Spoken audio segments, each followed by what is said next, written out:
Welcome to another edition of Industry Gossip. My name is Manish Kata, and with me, as always, CMO Christopher Norton. Let's spill some tea. We're back after all. I wish I knew how to quit you. First up, InvestmentNews slashed 21 positions ahead of Key Media's takeover, leaving employees with no notice and no severance. Underrated or overrated? This is underrated because it continues to point to a decline in traditional media, especially in the financial advisor space. Now, we had some friends of the firm that were involved in this, so we feel bad for the whole thing. But nonetheless, when you have a New York City office as a media company, I just don't think that really matters anymore. So these media companies have two choices: either run really lean, which is the opposite of a New York City office, or have ancillary business model revenue like events or selling data. Otherwise, I think you're just going to continue to see these different publications go into decline, journalists leaving left and right, switching jobs. It's just really hard to make money in this space. And with AI, who knows what's going to be left of this entire segment of our industry. Well, citing concerns for its uniquely rich culture, Schwab is curbing remote work. Underrated or overrated? This is massively overrated. I think most companies overestimate what their culture actually is. Driving 45 minutes to a lightly dimmed office, staring out the window at another office isn't exactly culture. There's a couple things I want to unpack here. Number one, I think hybrid is actually the worst of both worlds because, first of all, your employees still can't live where they want. They're forced to live within a certain mileage of the office, number one.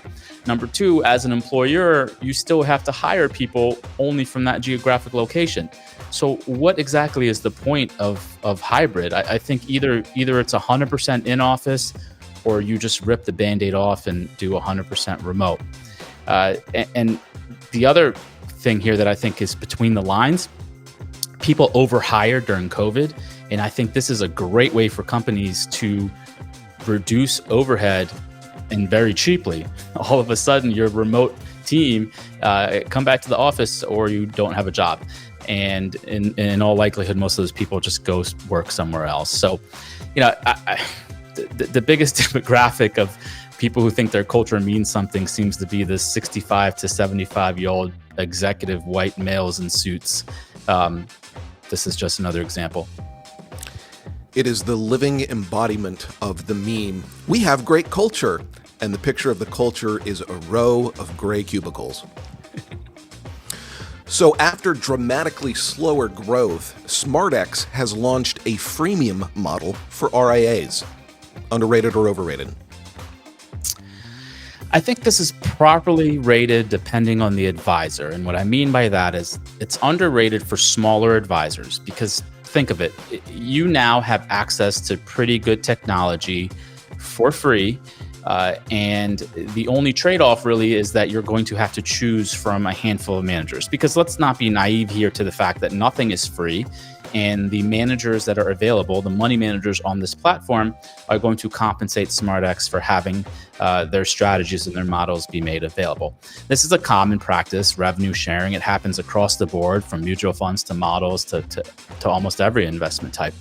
And so for those smaller advisors, this is huge because you get to have access. And like I said, the trade-off is you have to choose from that select group.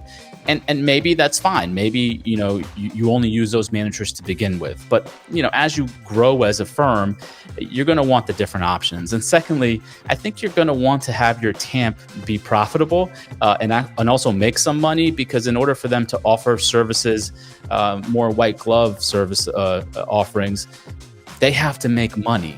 And that's an important part of the relationship. And obviously the number of institutional money managers advisors use increase as their business becomes more complex. So I think this is more of a marketing and, a way to get your foot in the door for smaller advisors versus some groundbreaking new service offering for advisors.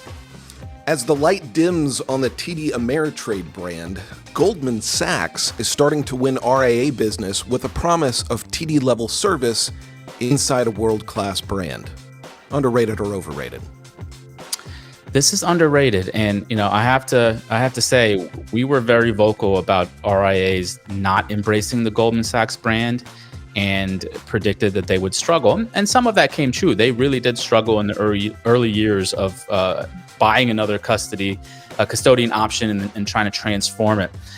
But I think they're starting to gain some momentum. And, from the RIA Biz articles about creative planning, making some allocation to Goldman, and then just the people I'm talking to, that they're definitely gaining some momentum.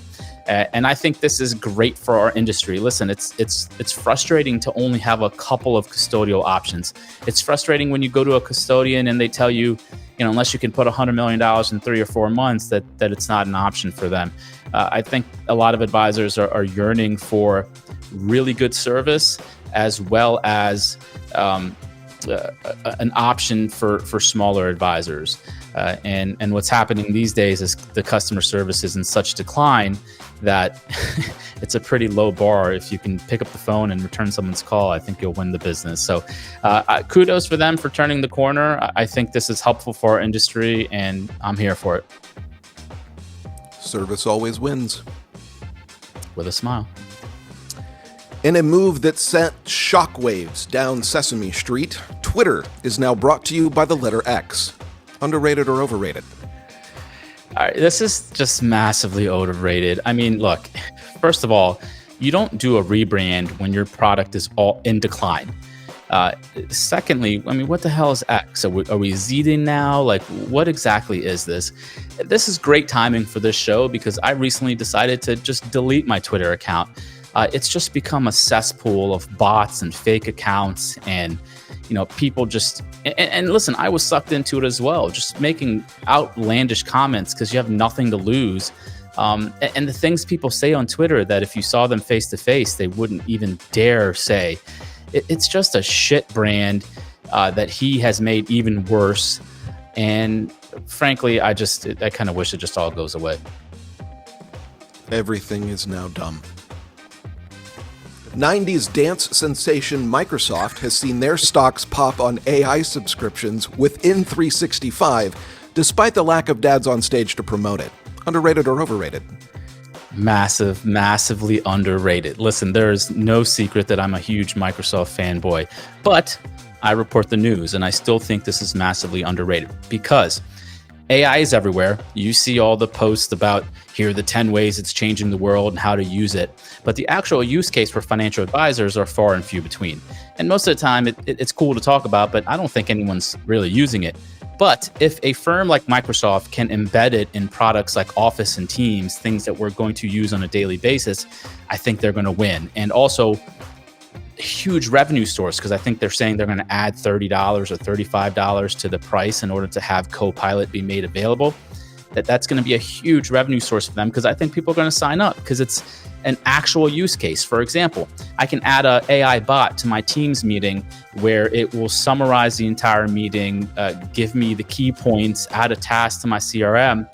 That's huge for prospect calls, even employee training. So I think now that the AI cat's out of the bag, the next frontier is going to be companies who are able to actually implement it on a use case for all of our daily lives. And that's where it's going to be helpful, just making our lives more efficient. So I think this is a huge win. It's underrated, and we will be the first ones to sign up. Even I, the ultimate Microsoft hater, have to admit that this is an impressive implementation of the technology that I think will continue to open new doors. So I'm excited to see where it goes, even if I think most PCs aren't any more sophisticated than this. That will do it for this episode of Industry Gossip. We'll be back soon. Until then, cheers. Cheers.